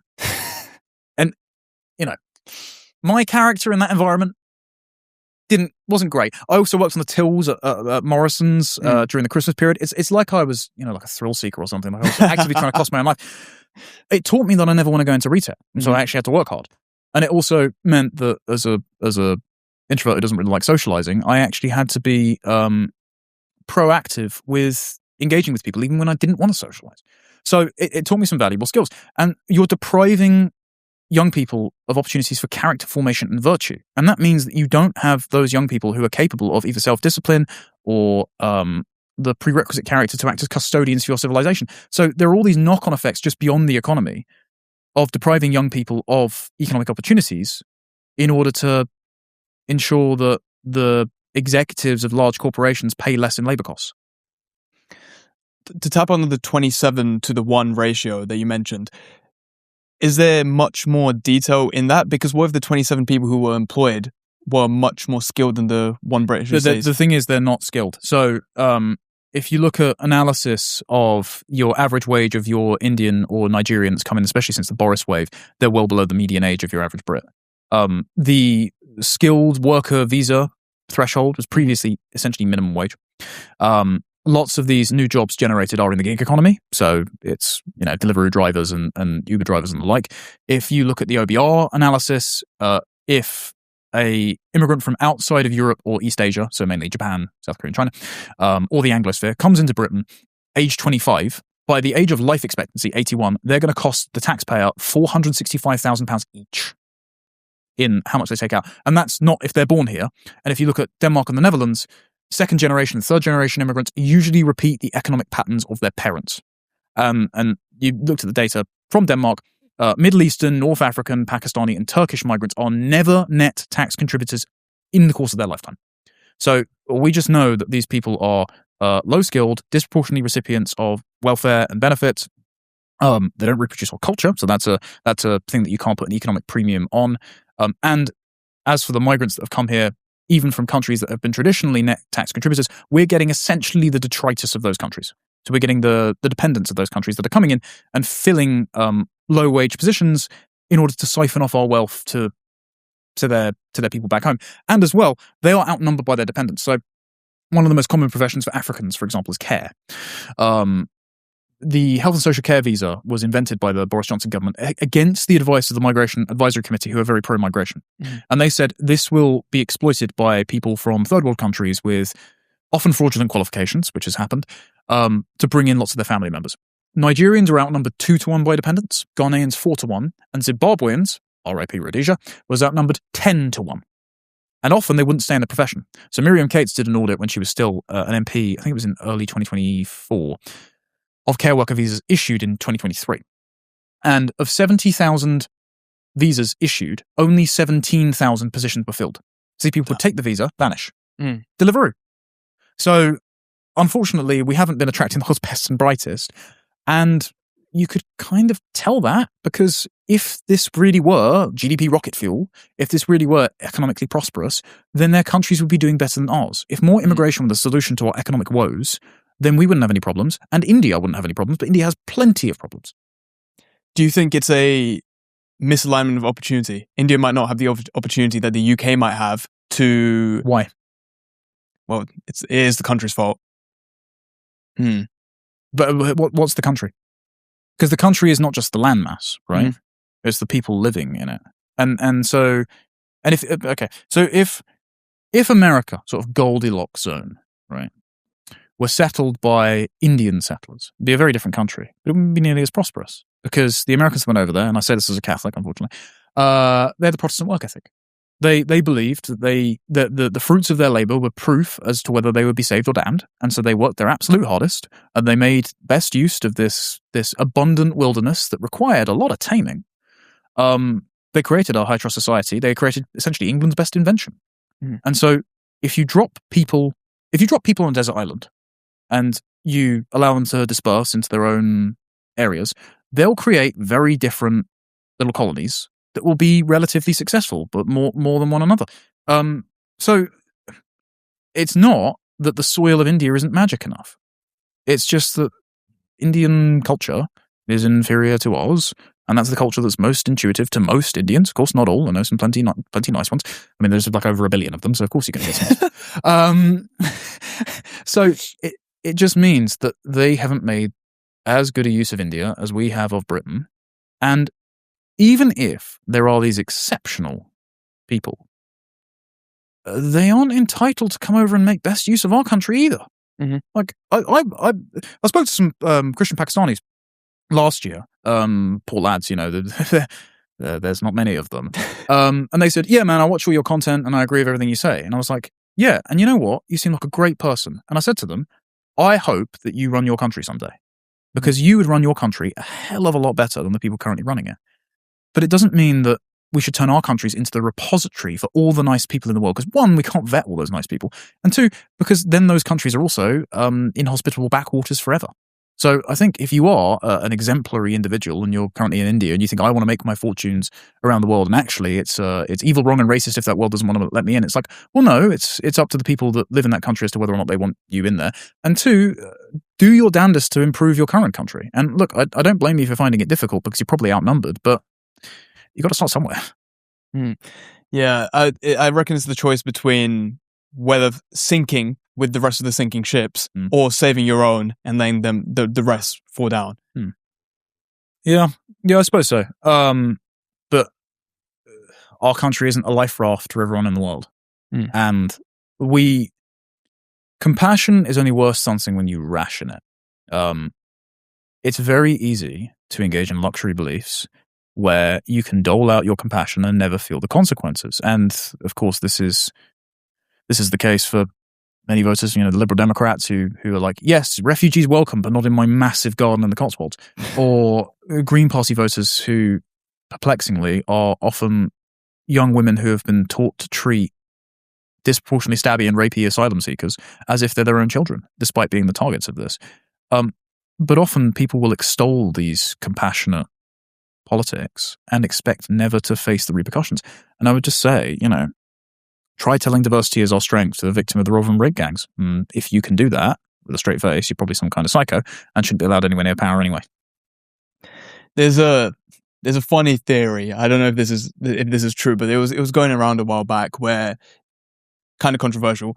Essentially, women who are liberal had a desire of wanting immigrants in the country because they presented masculinity that modern Western men weren't. This is what Peterson said in 2018 during one of his biblical lectures, I think, as well. He said something very similar. So the reason I don't think that's the case is because, contentious, even in diverse societies, rates of interracial marriage are very low.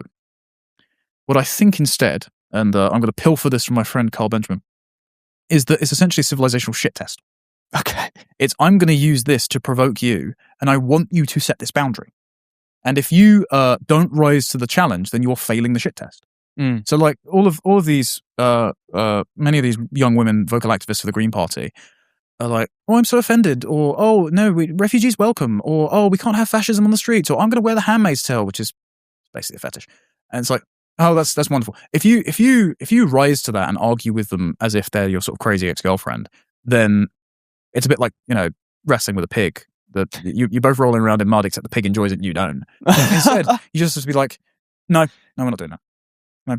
The power of the word no, or just not caring about the histrionics, and just go, no, we're going to fix the country whether you like it or not. And you'll actually benefit from it, and you'll thank me later. Doing that is the way to solve this. And I think that explains the psychology plus the sort of pathological compassion a lot more than it does the progressive young women yearning to be entombed in a burqa or something.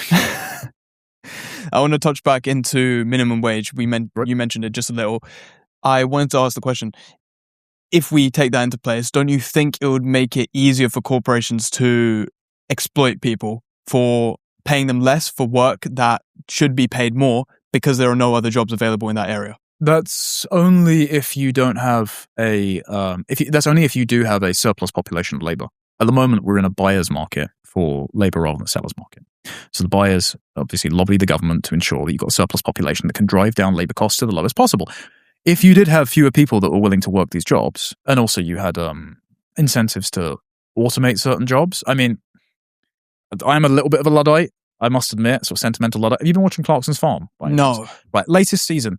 A little bit heartbreaking. He gets these like agricultural robots that go around and plow and seed and weed the fields as he's sort of sitting in his desk at a control room, and the magic's gone a little bit. I understand that's the direction we need to go in for efficiency and because you can't just battery farm foreigners forever to go and pick the onions out of the fields, but there's a little bit of magic that's lost. Anyway, so if you were to do that and vacate these jobs, then you would have the ability for the people that would go and work for them to demand the wages that they would be willing to pay, and there would be a negotiation.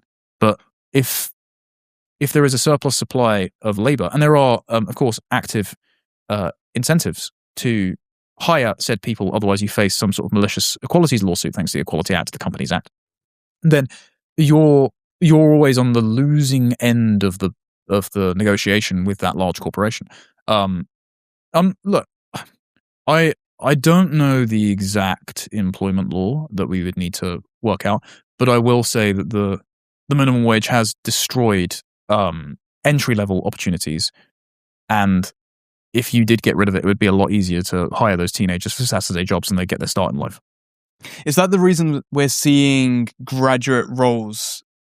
There being a disproportionate amount of people who are becoming university graduates and not having enough graduate roles.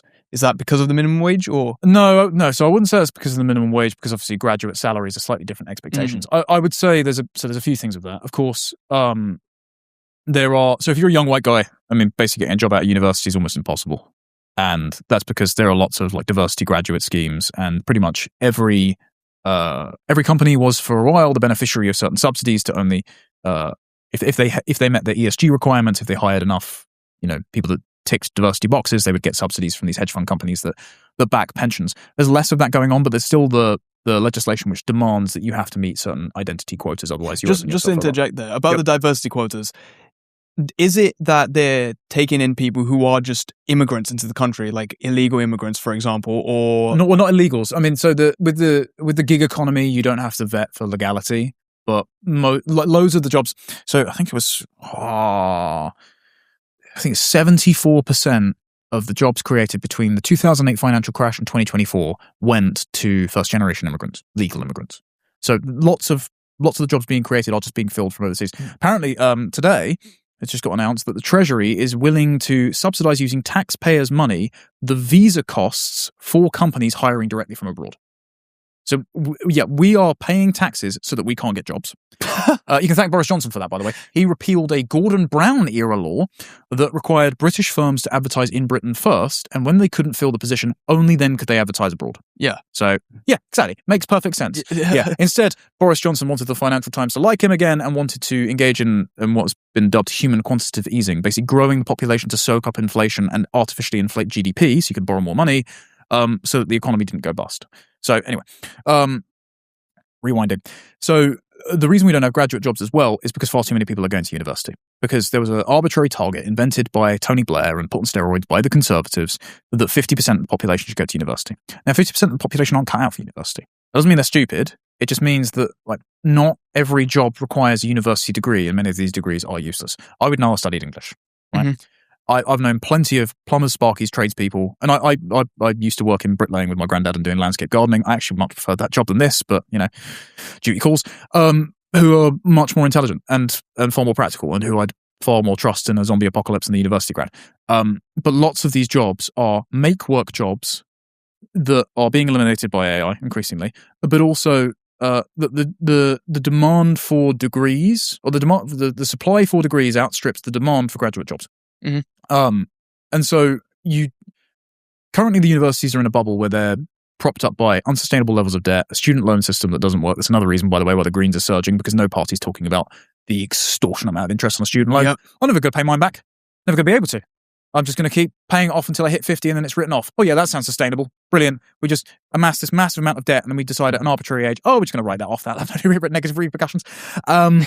The universities are banking on that. They're also banking on large amounts of foreign students who pay more in fees if they ever actually pay them back, and which is why they don't fail them. Like Chinese students can show up to lectures, not speak English, use ChatGPT to write their assignments, and they can't be failed because otherwise you don't get the the foreign funding coming in. So the university system is itself misaligned with market demands. Surely if they failed, then they would have to redo the year and they'd have to pay more anyways. No, because if you have a high failure rate for these students, then they stop sending the students. Okay. Yeah, because obviously the foreign students want to get the best education in the quickest amount of time so they can come back to their country and use it as bragging rights. I see. Okay. Or go to international organizations.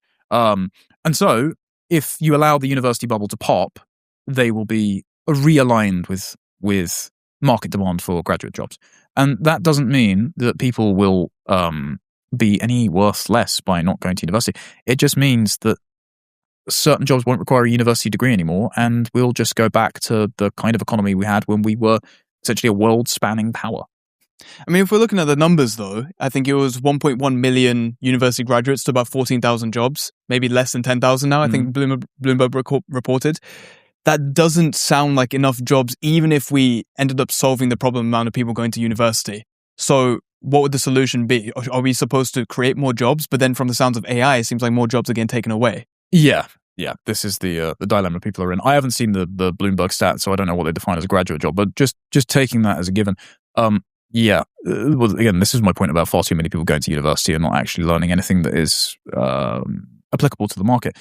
But the question of whether or not AI will eliminate a large number of jobs and what to do about it, it's not that it's beyond me, but I feel like whenever people have this conversation, they get drawn into how does the government sufficiently manage the economy so that everyone's kept busy and is earning money. And the uncomfortable conversation that plenty of people are going to have is that a large proportion of the population probably shouldn't be working, at least in the jobs that they're currently doing. So my friend Mary Harrington's written an excellent book called Feminism Against Progress. I'm having it on later this year. Oh, brilliant. Yeah. Okay. Well, Mary's lovely. That's really good, actually. And she points out that, okay, women have usually worked throughout all of human history, but they've done household economy jobs. So they've worked on the farmstead, or they've generated goods that are for subsistence for their kids and their husband, and then they've sold the surplus at a market. So they've always been integral, irreplaceable to the family unit, which was the primary unit of economic interaction. But since the Industrial Revolution, and particularly since the neoliberal revolution seen by Blair and Major and Thatcher, we've started treating people as individual producing and consuming units, and we've pried apart men and women and forced them to compete on the same grounds in a zero-sum game for opportunities and economic resources. And so we've generated a large amount of jobs that are essentially adult daycare, that are just filling out spreadsheets and doing Zoom meetings, the infinite recursive loop of yapping on Microsoft Teams, or the massive expansion of the civil service in the public sector, 75% of which was given to women under Blair and Brown. That's why the NHS is like perpetually funded, but never actually delivers patient outcomes, because so much of it goes on bureaucracy and inefficiency. I think if you cut loads of those jobs and then allowed people to have the flexibility to live the lives around the communities and family they would rather spend their time with, and actually enable single income provider households again with the rebalancing of the job market and the housing market, people would feel more fulfilled. Because I think this might resonate with people who like economic populists and might want to vote Green. I mean, God knows how you got this far into the interview, but well done for you for sticking with it. Our entire life shouldn't be oriented around the economy. Like, Ivan Illich is a sort of Catholic critic of schooling, the economy, etc.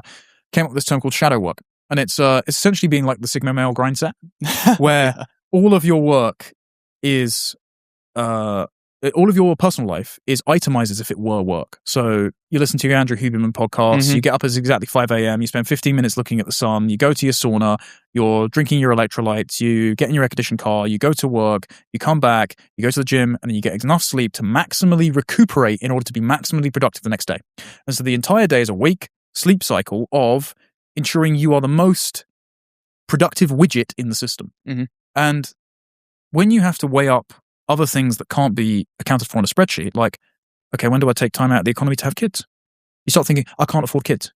Now, at the moment when you're going, I can't afford kids, well, that's okay. Well, that's when your civilization dies, because your family, it's a thing you're going to have to make sacrifices for, and it's a thing that you're deeply sentimental about. And so to ask people to rationally justify it or weigh it up on an economic spreadsheet, it's actually kind of cruel, And most people won't take that leap.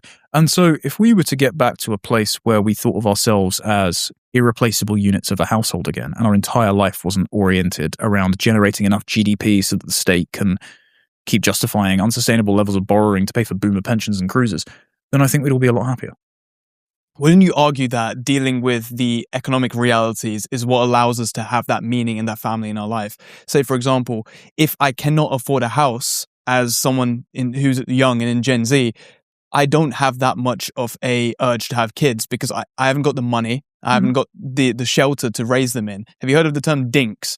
Yeah, of course I have. Yeah, double income, no kids. Yeah. That is pretty much a reality for a lot of people in Gen Z. And if we want to have that meaning, if we want to have that family, we need to solve the economic issues first. Okay, yes.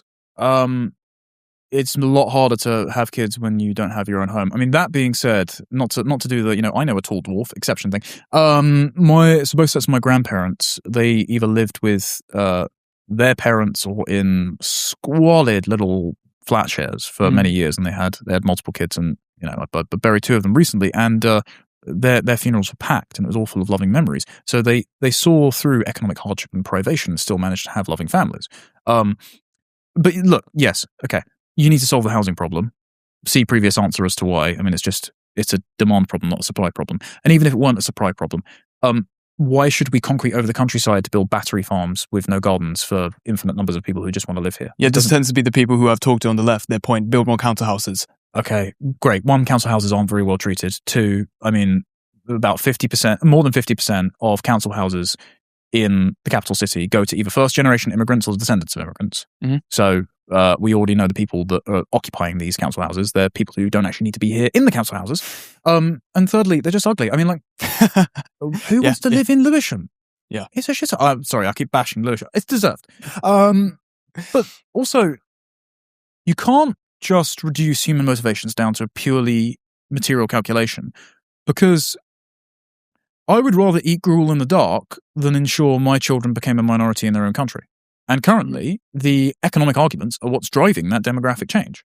And so I would rather go through a period of a reduction in consumer goods to restabilize my country again. And so that motivation lies outside of purely economic concerns. And you actually need to step out of the frame of purely economic concerns in order to go against the cultural grain and actually do the things that matter, like, giving up your time of volunteering or justifying time out of doom scrolling to have in-person relationships, or not, buy delivery because it's convenient, or have kids, even though, you might be worried about whether or not you're going to be a good mom or dad. But it's worth it and you owe it to them. Wouldn't you say that most people are very individualistic, though? Like, if we look at that sense of altruism, it doesn't usually spread to the rest of the nation. Most people are worried about themselves. So to expect people to worry about the effects of the nation instead of worrying about how can I fix the life for myself, I think it's a fool's errand. I don't think it's a fool's errand, just because I would ask those people, are you happy? Most people aren't. I mean, if they're doing nothing but focusing on their immediate personal gratification, they are soulless. We had a conversation off air with one of the guys to the left here. I'm not going to look him in the eye. About whether or not, doing things like watching porn is morally wrong. And I did say what it does is if you're just doing nothing but, doom scrolling, binging empty TikToks, watching porn, eating junk food, doing things that aren't edifying, it diminishes your ability to be virtuous, and it therefore diminishes your ability to be of service to others. And that's what you will derive meaning from. Peterson, again, he's had to step back from the limelight because of health issues, and his wading into political controversies has sort of divided his audience. But back in sort of his heyday of 2018, 2019, he gave a really good bit of advice, which is treat yourself as if you are someone worthy of helping. Mm-hmm. And that meant that you should build yourself up to a space, to a place where you are capable of doing something like carrying your father's coffin and delivering the eulogy while everyone else breaks down around you and relies on you. You derive meaning from being that pillar of strength to other people. Whereas if you're only ever focusing on yourself, you've got no expectations on yourself to live up to. And so you do degenerate into consumption and gooning and not having a shower and letting yourself go and a depression spiral. And that's not good. And I say this with a hell of a lot of sympathy because I've got a lot of young guys in my audience that are sort of trapped in this mindset. I've had a bunch of guys reach out, say, hey, I didn't like what you were telling me at first, but now I've started going to church. I've got a girlfriend. I've stopped watching porn. I've got a bit of hope. And same with young women. Like, I feel really sorry for women that use TikTok as like a public confessional. Yeah. But there's loads of videos where girls are just sort of freaking out, going, I'm burned out. I'm exhausted. I haven't met a boyfriend. I know nobody in this city. I feel alienated from my life. It's like, yeah, because you shouldn't have been in this position. And the position makes these demands of you because it treats you as if you're just an individual widget that can slot into the system and be taken out and replaced anywhere else. You're not. You're a person. You're a named character in your national story. You should be in this concentric circle of, sure, yourself at the center, but like a loving family and an extended family and a community and I think a congregation. And then that stretches out to the nation. Beyond that, it gets a bit fuzzy, right? That's when you go to the Jonathan Haidt moral foundation map where you love space rocks more than yourself. But if you find yourself purely focusing on gratifying your own needs, then that's a sort of bottomless pit. And I would just encourage people, if you don't think that you're happy when you seem to have all of the consumer goods and bells and whistles and distractions at your disposal, then maybe do something for someone else for a change and see if you feel any better. I want to reiterate, I didn't mean individualistic in the sense of just to yourself, in the sense of, I meant in the sense of your family unit or your personal circle around you. Altruism rarely spreads to the rest of the population. I know some people are patriots, some people really care about their nation, but most people only really care about the personal circle that's around them. Yeah, I mean, I think we care a lot less than our own personal circle now, just because, again, sort of university and the mobility, the economy has pried people away from their local identities and their communities. Christopher Lash wrote really well about this in the 90s, as is the destruction of third places. I mean, if you go into a pub now, very few people are actually talking table to table. They're all on their phones ordering from QR codes. So, but it's only us that thinks like that. Largely the English, British, and people who are Anglophiles like yourself. The rest of the world thinks clanishly. They do live with their immediate family around them. They pool resources. It's why, Indians are one of the highest property-owning demographics in the country, because the family will band together and ensure that they all share the debt, they invest, and then they can pass it up the generational chain.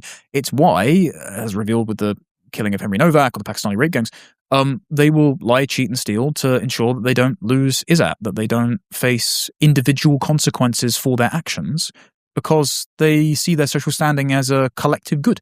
And so if you think individualistically, or if you only think to the remit of your immediate family, you don't think that you're a constituent of a civilization, of a nation, that you've inherited this great culture that you should be obliged to be a custodian of, just realize that other people don't think that way. And if you don't think of yourself as a group, they think of you as a group, and they think of this as a zero-sum competition for whether or not a group has privileges or resources or power.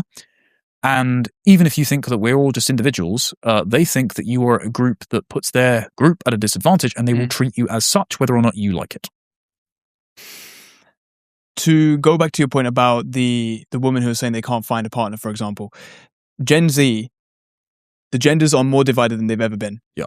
So as I've written here, the John Byrne Murdoch's Gen Z's Two Generations, his piece on the ideological gap being increasingly conservative young men and progressive women is 25 points. Yeah.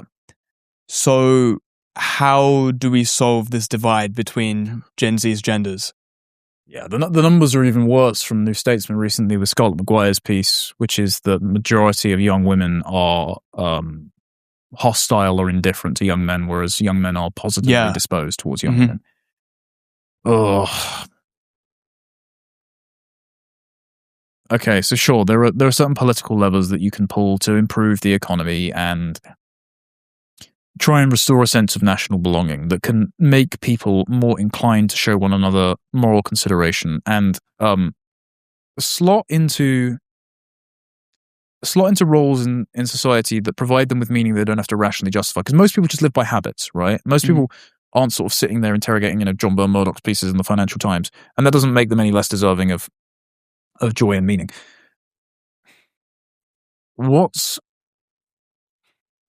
It's going to be a messy negotiation, and this is probably going to be the bit of the podcast that gets the most backlash in the comments. If you want to be a patrician as a man, if you want to take leadership, then you kind of have to be unbothered by these ideological opinions that these women have of you, because women are often the enforcers of a set of rules that is set that they don't generate. And so at the moment, the cultural rules set that grant cachet within the female friendship group is being the most progressive. Mm-hmm. It certainly wasn't that way in other cultures across time. If anything, women were the custodians of social standards in Christianity, or this is why Shumaima Begum joined the ISIS morality police. Yeah. If you change the set of cultural incentives, particularly because the attractive men that they might want to marry don't agree with them politically, then you're going to see a preference cascade away from suicidal progressivism towards something more wholesome and traditional, and something which allows people to have these fulfilling relationships. So my friend Mary Harrington says culture is downstream of what the hot girls want. And if women see the aspirational figures in their friendship circle hold a different set of political positions, they have boyfriends that their own political persuasion say are beyond the pale, then they realize that this is basically the pathway to success. Yeah. And I got a hit piece written on me, some like New Humanist magazine. I didn't read it because nobody reads that magazine. But the woman that reached out said, "Oh, I just want to chat. I just want to ask you some questions." I was like, "Yeah, sure, shoot." And she sent me this massive diatribe that was like, I think that you have misogynistic attitudes, that even though you disagree with Andrew Tate, it's proximate to the manosphere, and you see women as objects. And I just went, do you normally insult people that you just want to have a dialogue with? Do you think this is a particularly constructive way to approach it? This is pure ideology, whereas I don't have to talk to you, and actually I'd just rather spend time with my mum, my nan, and my wife. And if you take things out of the realm of ideology and put them in relationships where you need to have reciprocal consideration from one another, then you'll dampen down hostilities and you'll give basically people an off-ramp where otherwise they'd only be doubling down on their ideology and ultimately make themselves miserable. So we have to be firm and considerate and set boundaries, but then be a bit forgiving when certain progressive young women will go, yeah, that was a silly ideological phase, and now I've realized the error of my ways, and I would just like to be a wife and a mum, actually. I wonder how much blame that we can put on young men for falling into women's desires, the progressive desires, in comparison to actually just standing their ground. So Chris Williamson, Mary Harrington, Louis Perry, on their roundtable debate, they came up with the term the Labubu male, which was essentially the performative male. Yeah. And you see men falling into this category, partly due to social media, but also because that is the preferences that women have set, because those are the political preferences that they have. Never, ever listen to what a woman tells other women she wants from a man. Because women don't compete directly. They compete covertly. There was actually an interesting study on that. I can't remember the exact details, but essentially they took they took men and women in different groups, and then they showed both of them pictures of men, and they differed in the sense of how dangerous they looked. And men had to order them in who do you think is more likely to beat you in a fight, and women had to order them in who they found more attractive. Yep. And I think it was like maybe a year or two down the line, they brought those men back in and asked them what their sexual history was like, the men in the pictures, and asked them what their sexual history was like. And men were almost one-to-one predictive on how successful these men were in their sexual relationships, and women were basically negligible in how close they were in figuring that out. Yeah. This is the sort of the meme that goes around of leftists who despise politically right-wing men, but fantasize about stupid, sexy Trump supporters. Again, it's a civilizational shit test, and if you will fail that shit test if you essentially decide to effeminate yourself in order to get close to groups of progressive women. Go all the way back to Juvenal. There is a stereotype, just an archetype rather that persists, which is women will always keep eunuchs around. Sorry? Eunuchs. Eunuchs. Men who've been castrated. Okay. And therefore they're not threatening. You can be ideologically castrated. And Labubu men are modern eunuchs. Never become a Labubu man. And also, again, you'll feel miserable if you have no integrity. And so even if you're saying, unpopular truths, be it political or personal, as long as you can justify yourself to yourself, according to a set of aspirational standards, and you are externally validated in those standards by being of service to other people, if you have the disapproval of women your own age who have been ideologically poisoned against having healthy relationships with men, I would only say thank them for doing your vetting for you, because there are plenty of ineligible women that I spoke to before I met my wife. I also wasn't the most prudent in my dating. Having relationships that don't pan out, or having women essentially exclude you from consideration for the dating pool because of your beliefs, is doing a favor to you, because the last thing you want is a wife who fundamentally disagrees with you on matters of politics and morality, also raising your kids, and then you have some kind of split and it just turns into hell. Instead, you want to find one of those increasingly rare women among our generation who you can have a happy life and a family with. And if you start doing that, you becoming a living example of the merits of living according to that lifestyle, and you'll see a preference cascade of women away from progressives. It sounds right, and I would completely agree. It's like, it sounds like the sort of idea, if you want to find a good woman, you're going to find her in a club, you're going to find her maybe on a hike or in the gym. But from what it seems like, this is getting a bit manosphere-y, but in terms of like hypergamy, for example, where most women tend to date up, they tend to date the top 1%. Men are already sort of in low supply of the women that they can get with. So it would be easier for them to fall into the progressive category instead of trying to hold their own ground and potentially not find a mate. Yeah, but do you want a short-term mate and essentially be validated like a woman? Or do you want a long-term sustainable relationship? Because the kinds of women that you're going to attract being a Labubu man, you're going to wake up and find yourself as the third guy in a polycule one day.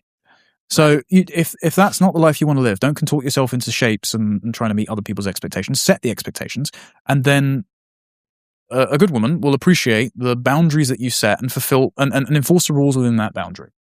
The only other bit of advice I can use, actually. So I met my wife on a dating app, which is hilariously embarrassing, because the reason I was on the app is because a friend of mine, while working at the Lotus Eaters, popped over his desk one day and said, "Do you fancy being my guinea pig on dating apps to talk about the algorithm?" So I did it for a podcast. And I went on the podcast and I said, "This is terrible. The dating apps force you to commodify yourself, turn yourself into kind of like a human Amazon product listing, and go on a carousel of commodification and swipe away and become disillusioned with the prospect of ever finding someone, because, of course, the apps have an incentive to keep you on the app, to sell you adverts or subscriptions. And so they promise you can meet your hypothetical person, your perfect option, but then they actually ration those options and lead to less coupling." And so I said, the best example of matchmaking would be if some older person of Gen X or the boomers, God forbid, knew two single young people who were right for each other and set them up. And you know what's better for them than a dating app. So did an article, did the podcast, deleted two of the apps, went on the third one, Hinge, see how it works. Set my criteria to be very, very strict. And I thought, right, I'll have one final swipe. And then 10 minutes walk down the road was my wife, who had inadvertently actually listened to my podcast. Now, 100 years ago, we would have met at the village market and we would have organically met, right? Yeah. But if you are stringent and you're willing to sacrifice the hypothetical optionality, if you're willing to sacrifice this broad scatter approach of interacting with as many people as possible, if you're willing to take rejection, or not even rejection, if you're willing to filter out as many options as possible and do a sniper rather than a shotgun strategy of meeting someone, then it is possible. I don't discount the hypergamy idea, and it has been put on steroids by social media. Fortunately, my wife has no social media, so try and find one of those. But there's also the inverse of this. And again, I've gotten in trouble before by saying this, but people who don't hear the signal through the noise can't help you, really. Yeah. It's not worth lamenting female nature. You can lament the perverse incentives that have driven it to its excess, but it's not worth lamenting female nature, because then you're falling into the patterns of egalitarianism that has rendered us apart in the first place. That has thought, we're just interchangeable individuals, that we can be measured by our material contributions to the relationship, essentially treating your own wife like a prostitute. Like, I'm putting enough money in, therefore you should put enough sex and loyalty in. The moment you start thinking economically, you enter into the zero-sum game. You strip out any sentimentality, any moral consideration. And yeah, it might be a bit more precarious or counterintuitive to our generation who hasn't had sentiment in abundance. But you do need to take that risk, otherwise your relationship won't succeed, and you'll just be the 110th guy in a line waiting behind Bonnie Blue or something. I wouldn't put so much blame on it, because I would very much like everyone to find some sense of meaning and some purpose in their life, to be able to focus on maybe the philosophical problems that they have, or find out what the meaning of their life is, and etc.